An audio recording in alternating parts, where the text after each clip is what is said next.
আজকে কি দিন। ঘুম ভালো করে হয়নি যথারীতি। শ্রেয়া গান ধরেছে, তারে ভোলানো গেল না কিছু। আমরা ঢুকেই গেছি প্রায় হাওড়া।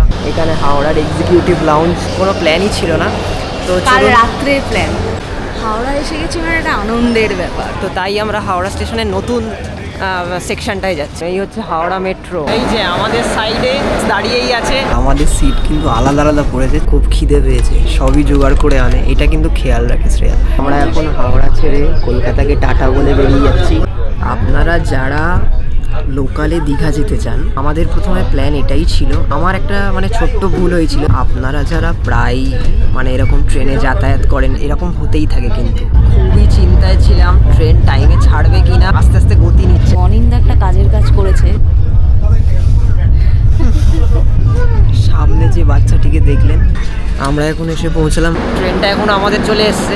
এটা কি এক্সপ্রেস দাঁড়িয়েছে দেখুন। এইটা হচ্ছে ট্রেনের বাথরুম।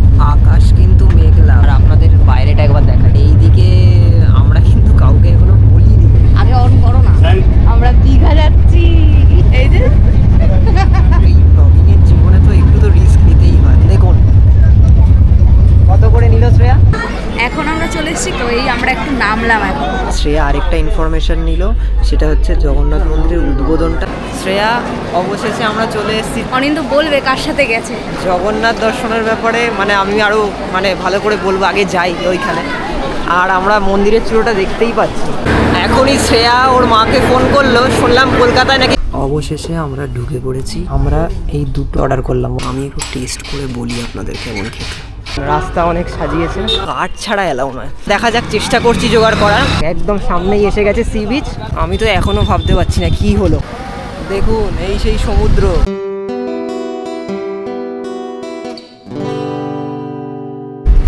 গুড মর্নিং সবাইকে। এখন বাজে 5:40। তো আজকে 30 এপ্রিল। আপনারা অনেকেই জানেন যে আজকে কি দিন। আমরা একটা নতুন পথের উদ্দেশ্যে বেরিয়ে পড়েছি। আজকে কোথায় যাচ্ছি সেটা তো আপনারা দেখতে পাবেন, কিন্তু আজকে আপনারা অলরেডি কিন্তু জানেন আজকে কি দিন এবং আমরা কোথায় যেতে পারি। আমরা এই বাড়ি থেকে বেরোলাম, তো এখন আমরা মাঝেরহাট দিয়ে উঠবো, মাঝেরহাট ব্রিজ দিয়ে। তো আমরা যাচ্ছি কিন্তু হাওড়া স্টেশন। হাওড়া স্টেশন থেকে ট্রেন ধরে আমরা কিন্তু গন্তব্যে যাব।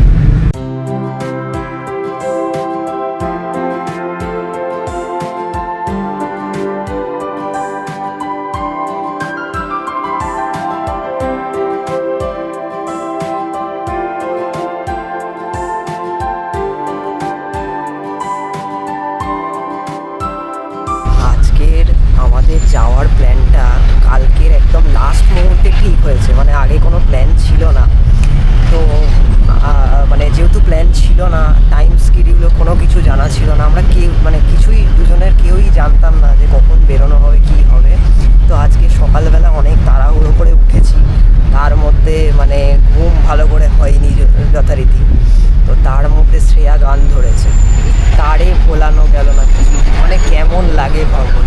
এই যে গান ধরেছে, কি বলবেন বলুন।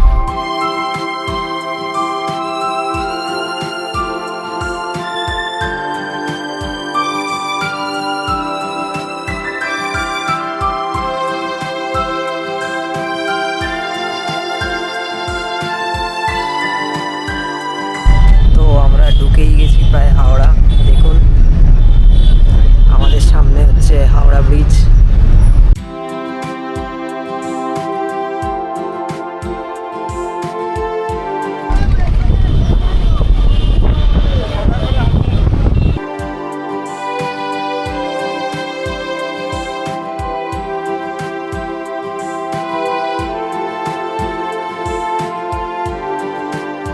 তো আমরা এখন চলে এসেছি হাওড়া স্টেশন।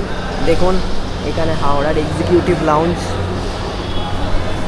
আমরা ধরবো তাম্রলিপ্ত এক্সপ্রেস, তাই তো? কারণ আমরা যাচ্ছি আজকে দীঘা। আর কেন যাচ্ছি সেটা একটু বাদই আপনাদের কাছে রিভিল করবো। আপনারা জানেনই আজকে 30/4/2025 আজকের একটি বিশেষ দিন, এবং সেই জন্য আমরা হঠাৎ করেই প্ল্যান করে বেরিয়ে পড়েছি। কোনো প্ল্যানই ছিল না। তো কাল রাত্রে প্ল্যান। তো দেখা যাক। এখন আমরা জানি না কোন প্ল্যাটফর্মে দেবে। এটা খুবই লেট করে। আই হোপ, আশা করছি যে আজকে লেট করবে না। তো চলুন দেখা যাক।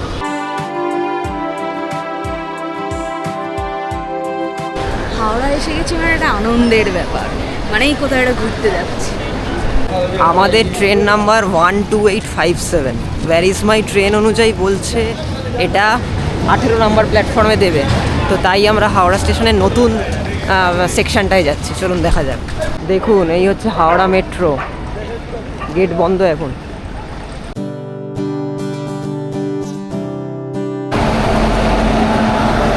এই যে আমাদের সাইডে তাম্রলিপ্ত এক্সপ্রেস দাঁড়িয়েই আছে।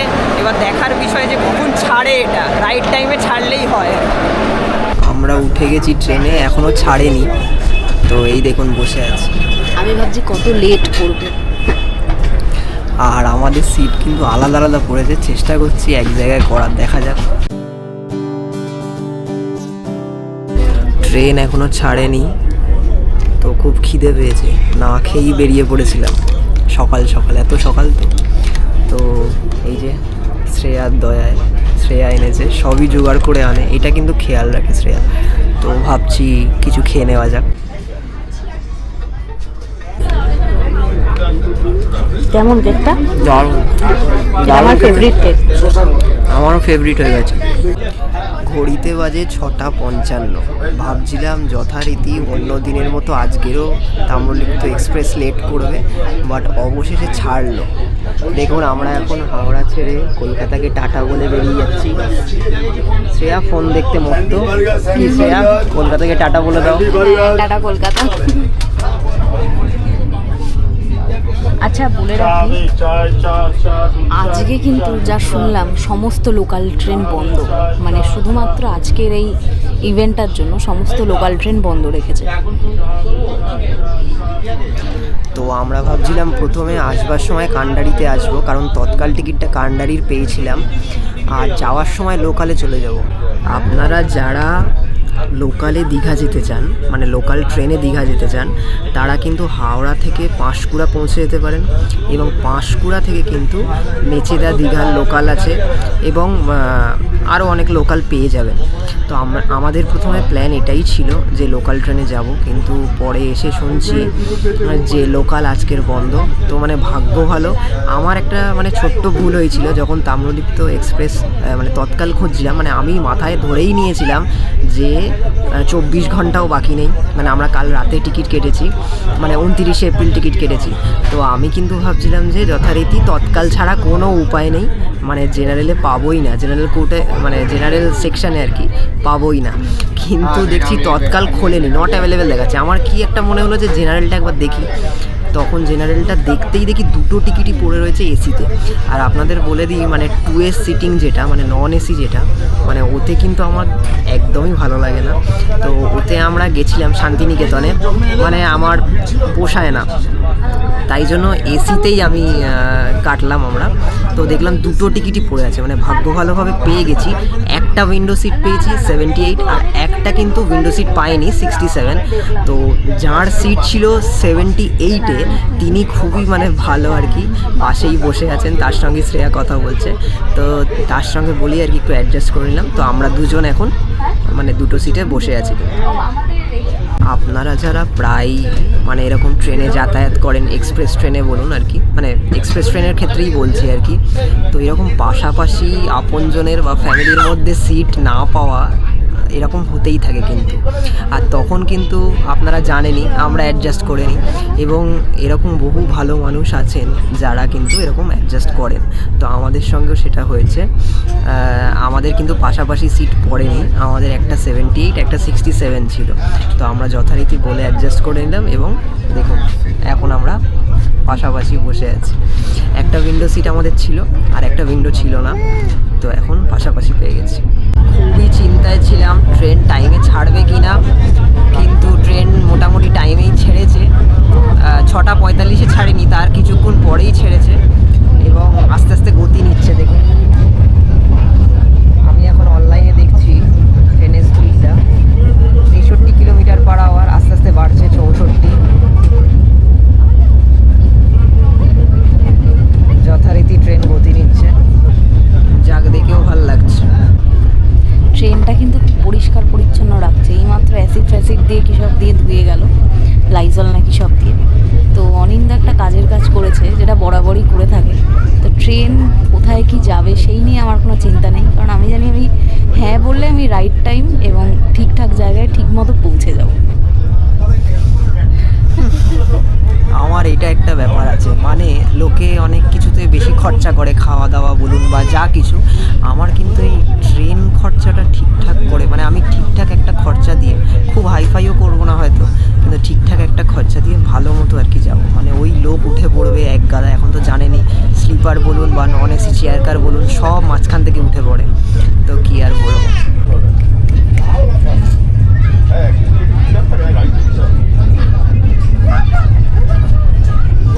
সামনে যে বাচ্চাটিকে দেখলেন, বাচ্চা দেখলে আমি ভাবি, আমরা কি ভাবি, মানে তাকে আদর করব বা খেলবো। শ্রেয়া কিন্তু ভাবে তাকে কি করে জ্বালাবো। আমি ভাবছি শ্রেয়ার সামনে হাত বাড়াচ্ছে, মনে হয় খেলবে বা আদর করবে, ও বলছে আমি কি করে জ্বালাবো। কি কথা বলুন তো। না সেটা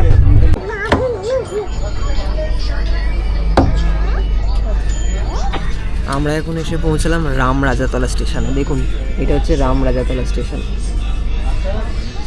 আর একটু আগেই টিটি আসেনি, একজন ট্রেনের স্টাফ এলো, এসে আমাদের থেকে পিএনআর জানতে চাইলো। পিএনআর জেনে সিট নাম্বার লিখে একটা সিগনেচার করে নিয়ে গেল।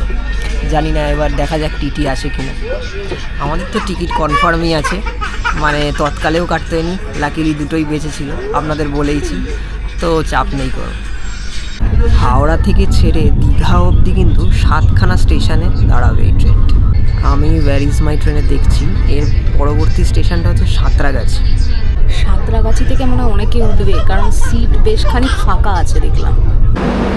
তো এই হচ্ছে দেখুন সাঁতরাগাছি স্টেশন। ট্রেনটা এখন আমাদের সাঁতরাগাছি স্টেশনে দাঁড়িয়ে আছে, তো আপনাদের একটু দেখিয়ে দিই। এটা কি এক্সপ্রেস দাঁড়িয়েছে দেখুন, ক্রিয়া যোগ এক্সপ্রেস।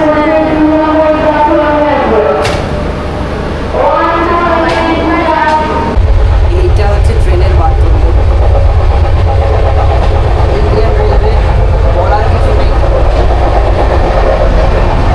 ইন্ডিয়ান রেলওয়ে বলার কিছু নেই, যথারীতি অ্যাজ ইউজুয়াল সেম। আকাশ কিন্তু মেঘলা, বেশ মেঘলা করেছে, মেঘলা ওয়েদার। আর ট্রেন বিশাল গতিতেই ছুটে চলেছে, দেখুন 80 পেরিয়ে গেছে। আর আপনাদের বাইরেটা একবার দেখাই। ফোরকাস্ট ছিলই, দেখছিলাম আমরা, ওয়েদার ফোরকাস্ট ছিল যে বৃষ্টি হওয়ার সম্ভাবনা আছে। ভালোই, বৃষ্টি হলে একটু মানে গরমটাও কমে। আর দেখুন প্রায় 100-র কাছাকাছি কাটাতে চলেছে, মানে ট্রেন ছুটে চলেছে 100-র কাছাকাছি, প্রায় চলে গেছে স্পিড। বেশ দারুণ অনুভূতি। সাঁতরাগাছি পেরিয়ে গেছি, অনেকক্ষণই হলো। আর এই দিকটা দেখছি কিন্তু রেল লাইন ভেজা, মানে বৃষ্টি হয়েছে বেশ কিছুটা, এবং এখন মানে বিশাল মেঘ করে, মানে প্রচুর বৃষ্টির সম্ভাবনাও দেখতে পাচ্ছি। আর প্রচুর রেল লাইনটা দেখুন ভিজে, জানি না আপনারা কতটা বুঝতে পারছেন। আর এই দিকে আমরা কিন্তু কাউকে এখনো বলিনি, মানে আমরা দীঘা যাচ্ছি, হট করেই কালকে এরকম প্ল্যান করেছি, আপনাদের দেখাবো জিনিসটা, তো সেই জন্যই হট করে প্ল্যান হয়েছে। তো শ্রেয়ার বাড়িতেও কেউ এখনও জানে না, তো ওকে বলছি যে ফোন করো, তো দেখা যাক ও কখন পরে। বলছে আরেকটু মানে বাজুক 8টা, এখনও 8টাও বাজেনি, ঘড়িতে দেখুন 7:45 বাজে, তো এখনও 8টাও বাজেনি। আমি তো ভাবছিলাম মা তোমাকে ফোন করবো একদম জয় জগন্নাথ বলে দীঘাতে গিয়ে, দেখি কখন করবো। ও একেবারে দীঘায় গিয়ে সবাইকে জয় জগন্নাথ বলবে, তো আমিও বলবো দীঘাটা আসুক, ওখানে গিয়ে সবাইকে আপনাদেরকে বলবো।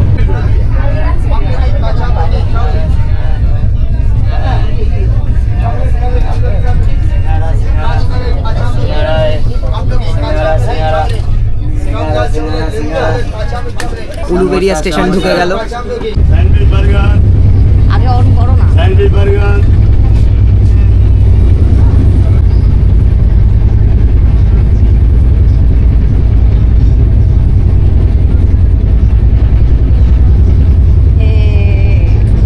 আমরা দীঘা যাচ্ছি।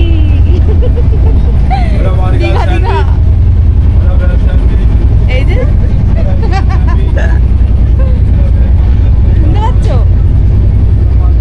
শুনতে পাচ্ছ?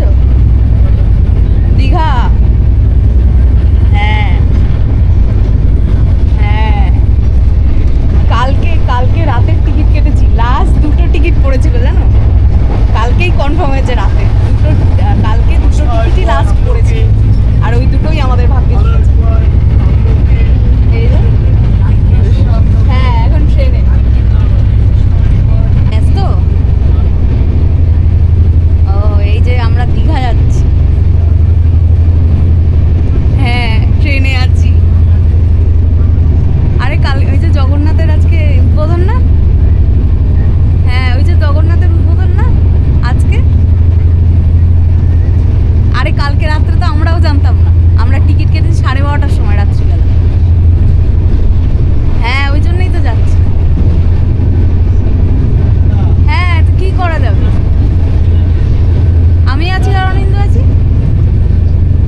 আমাদের ট্রেন এতক্ষণ দাঁড়িয়েছিল মেচেদা স্টেশনে। এখন মেচেদা স্টেশন ছেড়ে আমাদের ট্রেন রওনা দিল। আমরা এখন গরম গরম মেচেদার চপ নিয়ে নিলাম। দেখুন কত করে নিল শ্রেয়া? 15 টাকা করে, মানে 30 টাকা নিয়েছে। দুটো চপ 15 টাকা করে 30 টাকা নিল। একটা হচ্ছে মোচার চপ আর একটা হচ্ছে কিসের চপ? একটা এগ চপ আর একটা মোচার চপ নিলাম আমরা। আলুর চপও ছিল। তো এই দুটো দেখে নিই। ট্রেনে যাচ্ছি, বিশেষ করে ইন্ডিয়ান রেলওয়ে, তো এইসব খাবার না খেলে হয়? অনেক কিছুই উঠছে, ডিম সেদ্ধ, মুড়ি মাখা। অনেকক্ষণ ধরেই শ্রেয়া বলছে যে কি নেওয়া যায়। তো এই গরম গরম মেচেদার চপ দেখে মনে হলো এটা খাওয়া যাবে।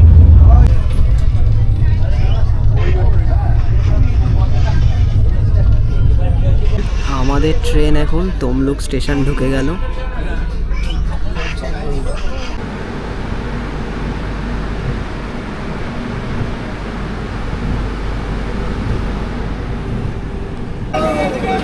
আমি একটু শুয়েছিলাম, এখন আমরা চলে এসেছি কাঁথি স্টেশনে। তো মোটামুটি আর 2-3টে স্টপেজ আছে, তারপরেই আমরা দীঘায় নেমে যাব। তো একটুখানি টান টান হয়েছিলাম আমি, অনিন্দ কিন্তু জেগেই ছিল। তো এই আমরা একটু নামলাম এখন। এইখান থেকে অনেক লোক কিন্তু উঠছে দীঘা যাওয়ার উদ্দেশ্যে। তো শ্রেয়া, আমরা রামনগর বেঙ্গল চলে এসেছি, তাই তো? মানে যেটা ঠিক দীঘার আগে স্টপেজ। শ্রেয়া একটু আগেই আপনাদের বললো যে আর 2-3টে স্টপ পরে, মানে কাঁথির আর 2-3টে স্টপ পরে দীঘা আসবে। তারপর আমরা দেখলাম আসলে আমরা অনেক দিন আগে দুজনেই ছোটোবেলায় পিচ্চি বেলায় দীঘা এসেছিলাম, আমরা অতটা জানিও না আর কি। তো আমরা ওই ব্যারিস মাই ট্রেনে চেক করলাম, তো দেখলাম এটাই দীঘার আগে স্টপেজ, রামনগর বেঙ্গল। তো এখানে থেমেছে ট্রেন, আর কিছুক্ষণ পরেই আমরা আমাদের গন্তব্যে পৌঁছে যাচ্ছি। আর শ্রেয়া আরেকটা ইনফরমেশন নিল, সেটা হচ্ছে জগন্নাথ মন্দিরের উদ্বোধনটা কিন্তু 12টা সাড়ে 12টা নাগাদ ধরুন স্টার্ট হবে। এবার আমরা গেলেই বুঝতে পারবো ওখানকার কি কন্ডিশন, কতটা ভিড়, এক্স্যাক্টলি কখন স্টার্ট হচ্ছে। কারণ বলে তো অনেক, মানে বাঙালিরা বলে স্টার্ট হবে অমুক সময়, কিন্তু শুরু হতে হতে একটু লেট হয়। এবার দেখা যাক। তবে আপাতত আমাদের ট্রেন কিন্তু একদম পাংচুয়াল। শ্রেয়া, অবশেষে আমরা চলে এসেছি দীঘা। সেই ছোটোবেলায় আমরা এসেছিলাম, তারপরে বহুদিন পর দুজনে একসঙ্গে। মানে কাল আমি একটা ক্লাস করাতে গেছিলাম, তো 10টা সাড়ে 10টা, মানে রাত্রি 10টা সাড়ে 10টা অবধি আমরা কনফার্ম ছিলাম না যাবো কি যাবো না। হঠাৎ করেই প্ল্যানটা হয়েছে, তো আমরা চলে এসেছি। এখন আমরা নেমে পড়েছি, একদম রাইট টাইমেই পৌঁছে দিয়েছে। 10টা, এখন দেখুন 10টা কত 25 বাজে, ঘড়িতে 10টা 25 বাজে। আর প্রচণ্ড গরম লাগছে। গরম আছে, আমরা এসিতে ছিলাম, তো ওই জন্য গরমটা ফিল করতে পারিনি। এখন বেরিয়ে দেখছি মারাত্মক গরম। তো আমি কোনোদিন পুরীর জগন্নাথ মন্দিরে যাইনি, অনিন্দ গেছে, অনিন্দ বলবে কার সাথে গেছে, কিন্তু আমার এটা ফার্স্ট টাইম জগন্নাথ দর্শন। জগন্নাথ দর্শনের ব্যাপারে মানে আমি আরও মানে ভালো করে বলবো, আগে যাই ওইখানে। আর আমরা মন্দিরের চূড়োটা দেখতেই পাচ্ছি, দেখা যাচ্ছে আমাদের বাঁ হাতেই আছে। আপনারা দেখতে পাচ্ছেন কিনা জানি না, ভালো করে দেখাবো। একদম দেখা যাচ্ছে, দেখুন। তো এটাই বলবো, জয় জগন্নাথ। জয় জগন্নাথ। এই যে দেখুন, দেখা যাচ্ছে কিন্তু মন্দিরটা, আমরা ওখানেই যাব।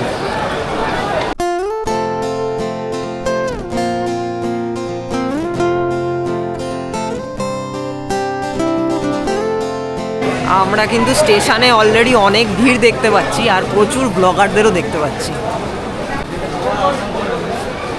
দেখুন একবার স্টেশনের ভিড়টা।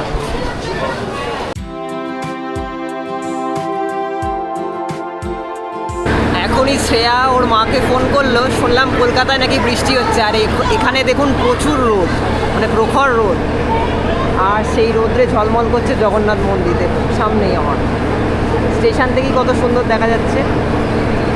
শ্রেয়া, এখানটা দেখো কি সুন্দর করেছে, তাই না? হ্যাঁ, তখন ছিল না, আমি যখন এসেছিলাম। আমি কততে এসেছিলাম আমার মনেও নেই, মনে হয় খুব সম্ভবত 18তে হবে, 2018, এখন 25। একবার দেখিয়ে দিই। হ্যাঁ হ্যাঁ, দেখি। দেখুন কি সুন্দর করেছে। শ্রেয়া তো তাও বলছে 18তে নাকি এসছিল, আমি বহু ছোটোবেলায় এসছি, মানে অনেক দিন পর এসছি। দীঘা স্টেশনের বাইরে চলে এসেছি, প্রচুর রোদ, খাওয়া হয়নি কিছু, জল খাবার খাবো আপাতত। এখানে একটা সামনে দেখতে পাচ্ছি রেল কোচ রেস্টুরেন্ট বলে, দেখতে সুন্দর। নিশ্চয়ই দামেও সুন্দর হবে। তো দেখা যাক কোথা থেকে আমরা খেতে পারি। অবশেষে আমরা ঢুকে পড়েছি এই রেল কোচ রেস্টুরেন্ট বোধহয় না? ভেতরটা দেখুন একবার দেখাই।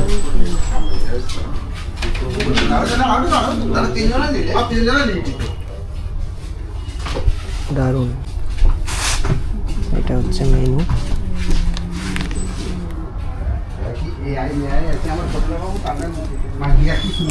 আপনারা পজ করে দেখে নিতে পারেন। আমরা এই দুটো ভেজ ফ্রাইড রাইস অর্ডার করলাম 120 রুপিস।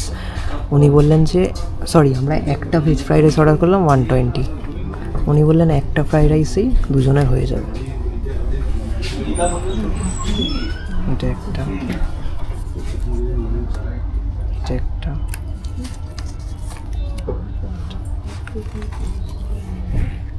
মোটামুটি প্রাইস রিজনেবলই আছে, তাই তো শ্রেয়া? হ্যাঁ, মোটামুটি রিজনেবলই আছে প্রাইস। তো ওই জন্যই ভাবলাম একবারে খেয়ে তারপর আমরা তো ঢুকে গেলে আর খেতে পারবো না তখন, তো সেই জন্য কিছু ব্রেড টোস্ট বা কিছু করলাম না, ওই জন্য একটা মানে মোটা সোটা আইটেম নিয়ে নিলাম, তো খেয়ে একবারে চলে যাবো। এই যে আমাদের ফ্রাইড রাইস চলে এসছে, শ্রেয়া যথারীতি সার্ভ করে দিচ্ছে। এতে মনে হচ্ছে দুজনের হয়ে যেতে পারে, কারণ আমাদের দুজনেরই পেট ছোট ছোট, খুব বেশি যে খাই তা নয়। খিদে পেলে দেখা যাক আরেকটা নেব। আমি একটু টেস্ট করে বলি আপনাদের কেমন খেতে।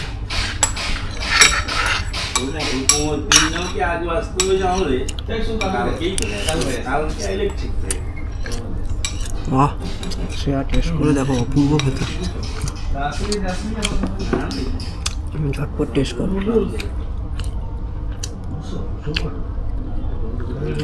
একদম লাইট, মানে খুব যে রিচ তা নয়, রিচ একদমই নয়, একদম লাইট। দারুণ খেতে। বিশাল গরম না? বিশাল গরম, ধরা যাচ্ছে না সাইডে। খিদে পেয়েছিল তাই আর ইনস্ট্যান্ট চাউ করে নিয়ে দেয়, মানে কোনো আগে থেকে করার ব্যাপার নেই, কারণ অনেকক্ষণ টাইম নিচ্ছে। ফ্রেশ। মারাত্মক গরম। খিদে পেয়েছিল, খিদে পাচ্ছিল, পেটে জায়গা আছে তাই আরেকটা নিয়ে নিলাম ভেজ চাউ।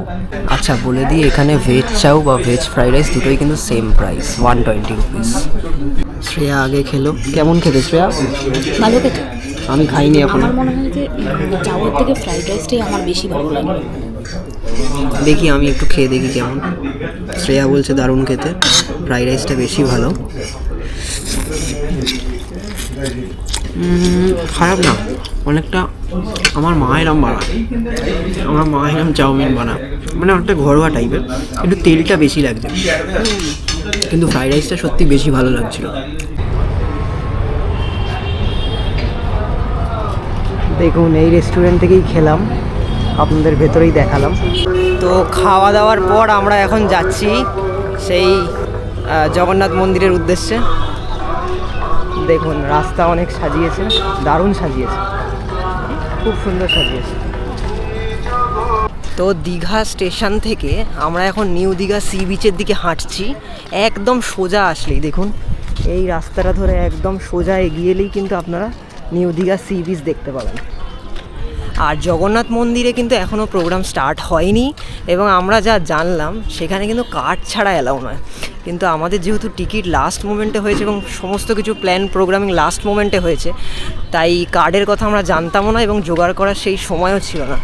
তো সেক্ষেত্রে এখন আমরা দেখা যাক, চেষ্টা করছি জোগাড় করার। তো সব বলছে যে 1:30-2 নাগাদ সমস্ত কিছু স্টার্ট হবে, এবং আমরা কার্ড পেতে পেতেও কিন্তু ওরকম হবে।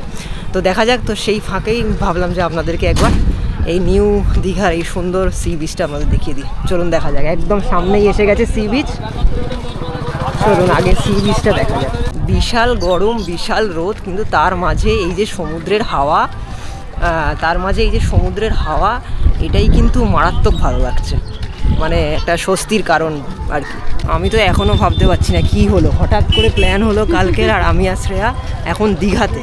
মানে ভাবা যায় সেই কবে এসেছিলাম, আর এখন দীঘার সি বিচে আমরা দুজনে একসঙ্গে যে এত তাড়াতাড়ি চলে আসবে। অ্যাকচুয়ালি আমাদের একটা বড় প্ল্যান আছে, আপনাদের দেখাবো সেটা কোথায় যাব, কিন্তু এই ছোটো প্ল্যানটা হট করে মাঝখানে হয়ে গেল। মানে বলে না, মানে লাইফ হচ্ছে আনসার্টেন, কাল কী হবে জানি না।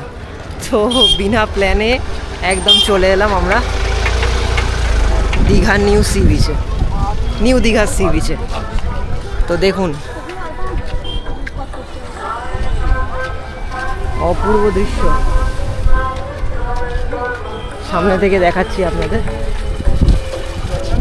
ওই দিকটা একটু ফাঁকা আছে দেখতে পাচ্ছি, ওই দিকটা যেতে পারি আমরা। দারুণ লাগছে, দারুণ দারুণ চমৎকার দৃশ্য। দেখুন এই সেই সমুদ্র, আহা হা, অভূতপূর্ব অনুভূতি।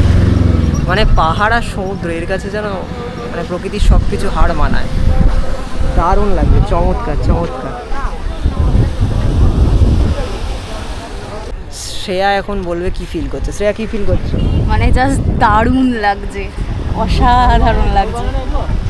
মানে শ্রেয়ার আমি ছবি দেখেছি ওর বাবা মায়ের সঙ্গে, এই মানে সমুদ্রে ঢেউগুলো আসছে দেখুন, মানে অনেকটা দেখো পুরো হ্যাঁ, চিকচিক হ্যাঁ, করছে।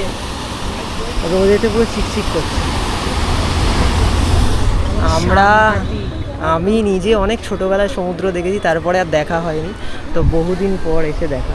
আর যত দূর তাকাচ্ছি তত দূর শুধু একদম একটা জল আর লাইন, জল। শুধু লাইন। ওই পারে কি আছে কেউ জানে না। মানে অসীম দূরত্ব পর্যন্ত দেখুন, পুরো লাইন, দুর্দান্ত। আপনাদেরকে খুব শিগগিরই আরেকটা সি বিচও দেখাবো, কি তাই তো শ্রেয়া? একদম, একদম। সেই প্ল্যানটা আগে থেকে বলবো না, সব বলে দিলে তো হয়েই গেল। তো এখন এটাই এনজয় করুন, মানে বিনা প্ল্যানে চলে আসা আর কি। দেখুন প্রকৃতি ডাকলে আর কিছু করার নেই, প্রকৃতির কাছে সব হার মানে। কিন্তু অ্যাকচুয়ালি প্রকৃতি যদি আপনাকে ডাকে, আপনাকে কেউ আটকাতে পারবে না। আমরা এখন দাঁড়িয়ে আছি তাহলে বঙ্গোপসাগর বা বে অফ বেঙ্গলের পাড়ে, কি শ্রেয়া তাই তো? একদম। দেখো কি সুন্দর লাগছে পেছনটা। আমি তাই ভাবছি কোথায় সেই কোথা থেকে হঠাৎ করে এখানে চলে এলাম। আমি পুরো আলাদাই একটা অনুভূতি। শ্রেয়া পুরো জাস্ট হারিয়ে গেছে, ঢেউগুলো দেখে ও কিন্তু হারিয়ে গেছে। সত্যি আমিও হারিয়ে যাচ্ছি, আর আপনারাও বোধহয় এখানে এলে হারিয়েই যাবেন এরকম। মানে এখানে এলে আর কোনো কথা বলার মানে ইয়ে থাকে না। আমি যে আপনাদেরকে বলছি, জাস্ট জানাচ্ছি, কিন্তু কী বলবো আমার কাছে আর ভাষা নেই। মানে জাস্ট ফিল করতে হয় এই জিনিসটাকে। মানে মানুষ অনেক ঘোরে, কিন্তু অ্যাকচুয়ালি এটা ফিল করাটাই কিন্তু মেন। এইখানে দাঁড়িয়ে থেকে জাস্ট ফিল করুন। আর এখানে সবাই কিন্তু খুব নিস্তব্ধভাবেই আছে, মানে সবাই শুধু তাকিয়ে আছে আর জলের যে আওয়াজটা সেটাই শুনছে। আর এখানে দেখুন আমরা বোল্ডারে দেখতে পাচ্ছি অনেকে পিক ফেলে রেখেছে, মানে এইগুলো একদমই ঠিক নয়, নোংরা করা উচিত নয়। এত সুন্দর প্রকৃতি যেখানে, আমাদেরও কিন্তু উচিত সেই প্রকৃতিকে মানে ওয়েল মেনটেন রাখা।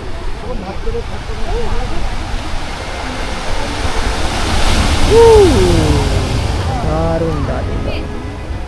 সমুদ্র সমুদ্র এমন একটা জায়গা যেখানে গেলে আমাদের অনেক পুরনো স্মৃতি মনে পড়ে যায়। আমাদের জীবনটা অনেকটা সমুদ্রের ঢেউয়ের মতো, ভালো ও খারাপ সময় আসে আর চলে যায়। তাই আমাদের এই ছোট্ট জীবনে সুখ দুঃখের হিসেব না করে চলুন আমরা এভাবেই ঘুরতে থাকি। দীঘার জগন্নাথ দর্শনের প্রথম পর্বটি এই পর্যন্তই। ভিডিওটি বড় না করে এখানেই সমাপ্ত করছি। জগন্নাথ দর্শনের দ্বিতীয় পর্ব আমাদের চ্যানেলে খুব শীঘ্রই আসতে চলেছে।